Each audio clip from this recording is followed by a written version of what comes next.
welcome back to Heart, Me or More with your host, Coach Charletta and... Hey y'all, it's Elle. All right, so we're back again for another interesting conversation. I hope y'all ready for this conversation. Y'all ready? All right, so Elle, what's our conversation for tonight? So tonight we're talking about self-love and the journey to self-love. You know, today in our society, you know, self-love is the big thing that everybody is talking about. And they're encouraging people, you know, take the journey of self-love. But for some don't even know what love is. Let's start there. I want to know what love is. Yeah. I want you to show me. Yeah, that part. All right. So we're going to talk about this journey of self-love, y'all. Okay. It in itself is a journey. Learning what love is. And love is skewed based on how you were raised and how it impacted your everyday life. Your environment impacts your view of how you see love. So, with that, you got a question for me, or you want me to start with the questions today? I got a question for you. What role does forgiveness play in the journey of self-love, especially in forgiving oneself for past mistakes or perceived shortcomings? Girl, you came out the gate swinging. Yeah, you was like, you threw the combo left, right. Okay, all right. So we're going to talk about forgiveness. I mean, I feel like you got to deal with forgiveness before you deal with anything else. So y'all. Okay, so I'm talking to her, but I'm talking to y'all. Let's talk about it. Because how many of us say, you don't know what I've been through and I can't forgive? How about we go here? We're harder on ourselves than anybody else. All that's tied to forgiveness, okay? Forgiveness is a necessity. It's not about forgiving what somebody did to you. It's not you giving them a pass, you saying, oh, it's okay. No, it's not. It's forgiving yourself, freeing yourself. Forgiveness is for you, okay? Now, some of us are good at freeing other people, right? But then, you know who we're the hardest on? I just can't forgive myself. I can't believe I did this. I can't believe I allowed that to happen. And I know some of y'all out there like, yeah, I understand. But let me tell you this, what I have learned for myself. It is a necessity. If you are going to be healed, it is a necessity that we learn to extend grace. Extending grace to yourself and saying, hey, I forgive me. As a part of the self-love journey, it's being able to accept the good, the bad, the ugly, the flaws, and all of it. That's important. And sometimes we struggle on this love journey of learning to love ourselves is because we don't like our flaws. We don't like our decision making. We focus more on the negative things about ourselves instead of finding the little things that we are amazing at. Find the positives about yourself. Applaud yourself for the good things that you can do. And then the things that you need to work on, you see them, but don't beat yourself over the head because none of us are perfect. We are human beings, okay? My mother-in-law says that to me all the time. You know, in relationships, you got to remember we're human beings. And understanding for ourselves, even with you, you're young. Forgiving yourself, understanding that you're a human being, understanding that you're going to have mistakes that you are going to make. And being able to acknowledge it, accept it, own responsibility, and then work on changing it. And so forgiveness is a major part of that journey, and being able to recognize you. I know for me, I could talk about me. When it comes to self-love, I remember my first experience of starting this journey was something that God put on my heart. And I've said to you guys before, God is my heart. I am absolutely nothing without him. So when I tell you my story, I cannot leave him out of my story. I was in a very broken, hurt place. Like I had been through so much pain in my life.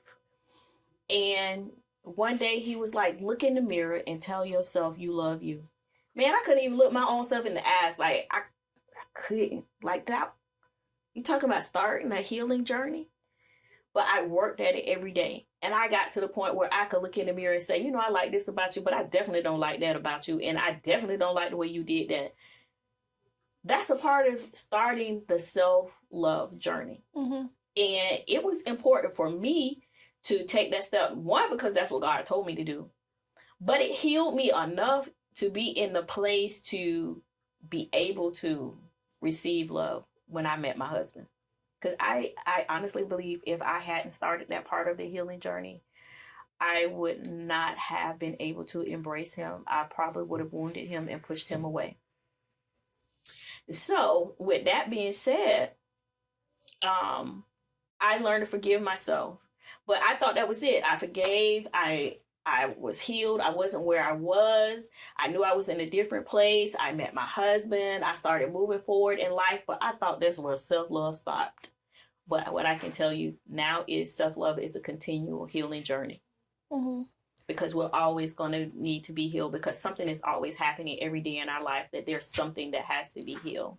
And being able to forgive yourself daily and to forgive others daily and let you out of the box, and understanding nobody is perfect. We have this mentality that you're supposed to do it perfect and you're supposed to be all right, and nobody's perfect. Mm-hmm. And that's the worst cage you can put yourself in on that healing journey. So when it comes to self-love for me on this journey, and I'll tell y'all, let yourself out of the cage. You always tell me, because I would share with her all the time that when I would get hurt, I built walls. I built walls so much so till I would, in my writings, I would talk about being in a like a dungeon where there was only a little opening. And she said something to me: instead of building walls, what do you say? Build fences. Build fences. Why? Yeah. Instead of building wall, build fences. That way you can see who's on the other side and determine whether or not they're worth letting in or not. You see, that for me was a revelation to hear her say that, to build fences. Because baby, building that wall was the thing I didn't mind, brick by brick. Oh, brick. But and also with walls, you trap yourself in. You can't get out. Exactly. There's no light. There's no air. Exactly. And that's exactly what I did. I'm going to ask you, how can you cultivate a supportive inner dialogue that fosters self-acceptance and a positive self-image? Say that one more time. Mm-hmm. Break it down into easier words. That was... Dumb it down for me. Dumb that down just a little bit. Okay. So, you know how we talk about talking to ourselves? You know, the inner critic. Mm-hmm. Okay, so we talking about that inner dialogue right there. Okay? Oh, we're talking about the inner mean girl. Okay. Okay. So, instead of dealing with the inner mean girl, we're talking about the girl you're now trying to create, to foster. Oh, I accept you for who you are. Oh, okay. So we switching it. Okay. And then we're looking at the positive self-image, because the inner mean girl, the inner critic, she telling you everything that she don't like about you. She dog. She's a real dog. But we're fostering something different. Okay. I know what you're trying. Okay. Mm-hmm. So for me, what I like to do is I like to visualize myself at the place where I want to be. Mm-hmm. And then try to imagine what's her day-to-day life. So what does she do with her free time? What does she do? What's her routine like? And how does she foster her relationships? And then in figuring out how she fosters her relationships, even with herself, like what does she do for self-care? Does she go to the beach? Does she read? Does she go to coffee shops? What's her thing? Mm-hmm. And then start showing up as her, bit by bit. Okay. So is it when you're fostering that person? Mm-hmm. I know my answer, but I'm gonna ask you. When you're fostering that person, are those steps made small, or are those gigantic steps that are made on that journey of loving yourself and accepting yourself? I make baby steps. So Mm-hmm. one of the baby steps that I did, I was reading a book called Miracle Morning for Mm-hmm. Millionaires. Mm-hmm. And in the book, they tell you to write a letter to yourself, as if you're already at that next state. Mm-hmm. So like whether it's 10, 15, 20 years down the line, write a letter from that person's perspective to you today and give yourself advice, basically. Or say like, hey, it's me writing to you from our house in Venice. We take a break here every quarter. Like, we take 2 weeks here every quarter. Stuff like that, you know? And that really helped me to really visualize myself in a different state than where I am right now, instead of being caught in the little things that aren't going to matter later on down the line. So yeah, it's little steps is the baby steps. It's what's that morning routine look like? What are you doing in the morning? Okay. Baby steps. Baby steps. I agree. Definitely baby steps on the self-love journey. And I like how you talked about things that you can do as a form of self-love and self-care. Definitely one of the things I would say is journaling to check in with you. See where you really are that day. Begin your day with where you are. And then journal again at the end of the day of how things change from that morning to the end of the day, and say something positive about your day. Today is going to be a great day. Today I'm going to accomplish this. And when you do that, it sets the tone for the rest of your day. So you're building that positive self-love and positive self-esteem. But we're going to go into that some more because, you know, y'all, we got to pay the bills. And so we're going to take a quick break, and we'll see y'all in just a moment. Hey, you. Yes, you.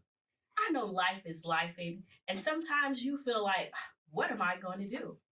Well, listen, when you feel like, hey, I'm stuck, I don't know how to get from here to there, well, guess what? Give me a call. Coach Charletta at Masterpiece Services and Solutions at 904-274-0947. Let's work together. Let's find the tools that will help you come up with solutions to your problem. All right, guys, we are back. Thank you for continuing to hang in there with us. And we are continuing our conversation on the journey of self-love. And it is my heart's desire that we've said something thus far to inspire you to continue on your journey of self-love. And one thing I love about the journey of self-love, this is not a female thing only. This goes for guys as well as the girls. So for the guys that are checking in with us, we say thank you, and we encourage you to take your journey of self-love as well, because however that may look. What it looks like for you, I don't know. It looks different for every last one of us. We just provide information. The world provides information, but I will tell you this. As the old folks would say, you chew what works for you, and the rest of it, you spit it out and throw it to the side. So don't take it personal if you read something and you like, that don't even work for me, that don't fit me. Hey, at least you recognize it, okay? All right. I got a question for you. You got a question? Okay. So how can individuals navigate societal pressures and expectations that may hinder their ability to love themselves authentically? Society cruel. That's a deep one. I'm gonna need you to say that again, because we're gonna break that down in parts. Because like, for real, y'all see, she caught me with that one right there. Because society, y'all mean. We gonna talk mean. Y'all can be mean. Yes, I'm pointing in the camera and I'm saying y'all, because some people out there are just mean in society. Y'all tear people down. Nah, we ain't gonna even deal with the stuff that you put on social media and you act like your life is glamorous. But the truth of the matter is, we're not talking about the verbal abuse. We're not talking about the emotional abuse. We're not talking about you flogging that you living in this $1 million house, but for real, you live in your car. Okay? If we're going to be authentic, we're going to be authentic in every aspect of our lives. Because, hey, if you want to be a blessing to somebody's life and you want to encourage somebody to do better in their life, show every aspect. Stop showing the 20-second reels of you living the fabulous life. And if we're gonna be real about it, and we talking about this journey of self-love, let's talk about and let's record those moments when you really crying, when you really broken, when you really don't like you at that moment. You know what, right now I really just don't like me, and this is the decision that I just made, and I feel like that was just the dumbest mistake that I could have made. But don't lie about it though, because there are people on social media, y'all know who y'all is, that be on TikTok, that be talking about, oh my God, my life is so bad, knowing good and well you was living the high life. You just trying to get these people that's really depressed to be your followers. Y'all ain't slick. We know the difference. Because depressed people don't say they depressed. They don't. You'll never know a depressed person is depressed until you know they depressed. And at that point, it's a little late. So don't y'all be lying. Ooh, you was on the soapbox right there, girl. That's a pet peeve for me. Ooh, so you felt that one in your shot. No. Okay, I got you. Mm-hmm. But people do. They do. They really and it do. be so unnecessary. But the sad part about it is when people are really, there are so many people that turn to social media for help. And the sad part about it is that there are so many people that are abusing them because of the lies. If you want to be authentic and love you, be authentic and love them. Be authentic and show them, like I said, when you're crying. Like I said, you know what? I just spent all my money, and I'm trying to tell y'all I'm living the high life. Child, for real, I'm broke. I don't have 2 nickels to rub together. For real, my lights just got turned off. Let's talk about it. Now I got to go borrow some money from somebody because I got to pay my bill. If you're going to be authentic, be authentic. Because then in being authentic, you're going to hold yourself accountable, and that's a part of loving you. Hold yourself accountable. Hold yourself to the mat where, like you be telling your friend, man, get your life together. Girl, get your life together. Girl, you need to do better than that. Okay, so tell yourself the same thing. You got to get yourself together in this. Don't beat yourself up. Extend grace, but take accountability. And taking accountability, do the work to make the change. Mm-hmm. I don't know where else I went with your question because I think we both kind of jumped off. But did I cover it? Kind of. Okay, so what I missed? Navigating expectations. Navigating the societal expectations. Societal expectation will mess your life up. Just talk about it. Prime example. Me. I was 26, 27. And folks was like, girl, you ain't married yet. Is you married? Are you being married and divorced? Let's talk about it. You worry about my life, but your life jacked up. Let's talk about it. But you putting pressure on me, telling me I'm supposed to be married by now. And I ain't together. I know. I still got anger issues. I got all kind of issues that's going on. I just got out of this relationship that this man was cheating and all this other kind of stuff. And you telling me you ain't married? I ain't ready to be married. First of all, my mind jacked up, my heart jacked up, and I got to work on me. But you trying to push me into something based on society, because by now you're 25, you're supposed to be married. You should be working towards having your first child. Y'all supposed to have a house. Y'all supposed to have this. Y'all supposed to have that. Who said so? You did. But that don't make it right. Because what you said don't apply to everybody's life. And y'all out there got to be okay with where you are right now. Because in loving yourself, again, accept where you are. And one of the biggest things I could have ever done, the disjustice to myself. You know, when they talk about loving you, I didn't know how to love me. When you keep getting broken and you say, oh, I'm learning how to love me, but you just go into a shell, because we good at going to a shell when we broken and we hurt and we go hibernate. And then we pop out like everything okay, but you ain't do no work, you ain't do no healing. And then you going to get the same result, and then you mad with the whole world. That's not authentic. But you living up to people's expectations because they told you you're supposed to get yourself together so you don't hibernate and pop back out, but you ain't do no work. They tell you about the work you had to do. So what you do, you get the very same thing all over again. That's another thing, like with society, like they tell you to go do work, but they don't tell you what work to do, how to do the work, or even show that they themselves have done said work that they're telling you to do, or how they got through it. But you know what? When you said that took me back to, because I was great at counseling people. And then it wasn't until one day God said the same advice that you give them, apply that to your own life. See, some people good at helping others, but they ain't good at helping themselves. So you got to be good at applying that same good advice that you give to other people, apply it to yourself. Because if you're going to truly be authentic. Like, put it to work. And then when you really telling somebody, you can say, child, I did this for real, and this really did work in my life. Now, it may work a little bit different for you, and you may have to add some A, B's, and C's to it to make it roll for you.